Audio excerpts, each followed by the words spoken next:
बिस्मिल्लाहिर्रहमानिर्रहीम। शुरू अल्लाह के नाम से जो बड़ा मेहरबान और निहायत रहम करने वाला है। मेरे मोहतरम अजीज़ बहन भाइयों, अस्सलाम वालेकुम। उम्मीद है आप सब खैरियत से होंगे।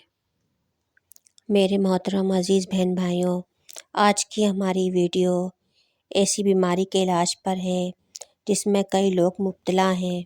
यानी आज हम बात करने वाले हैं शुगर के बारे में।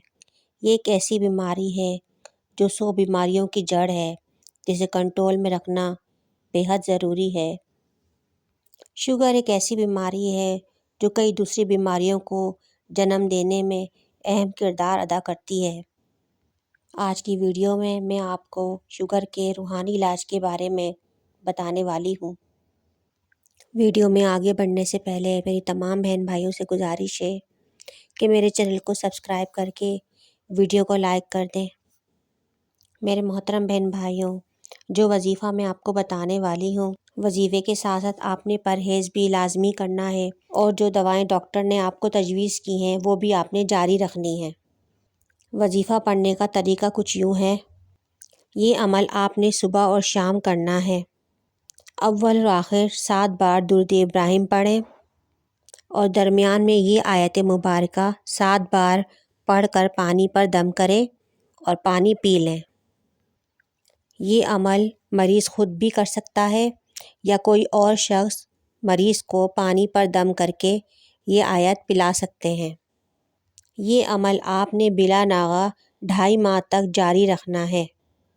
मेरे मोहतरम बहन भाइयों, अगर आप इन तमाम एहतियात के साथ बिला नागा इस दुआ को जारी रखेंगे तो अल्हम्दुलिल्लाह अल्लाह सुब्हानो तआला के फ़ज़्ल व करम से बहुत जल्द इस बीमारी से छुटकारा हासिल करने में कामयाब हो जाएंगे। अल्लाह सुब्हानो तआला हम सबको सेहत व तंदुरुस्ती के साथ अच्छी ज़िंदगी अता फ़रमाए और साथ ही अच्छे और नेक अमाल करने की तौफ़ीक अता फ़रमाए। आमीन। वीडियो पसंद आए तो इसे लाइक करें और चैनल को सब्सक्राइब करना ना भूलें। वीडियो को सदका जारिया समझकर अपने दोस्तों और सब लोगों के साथ शेयर करें। उम्मीद है कि हमारी आज की वीडियो आपको ज़रूर पसंद आई होगी और अगर हमारी वीडियो आपको पसंद आई है तो इस वीडियो को लाइक और अपने दोस्तों के साथ शेयर ज़रूर करें और मुझे कमेंट सेक्शन में ज़रूर अपनी राय का इजहार करें। हमारे यहाँ हर जुमेरात को हल्के और दुआओं का एहतमाम किया जाता है। जो देखने और सुनने वाले इसमें शामिल होना चाहते हैं वो अपना नाम कमेंट सेक्शन में दे सकते हैं। उन तमाम लोगों को दुआओं के ज़रिए इसमें शामिल किया जाएगा।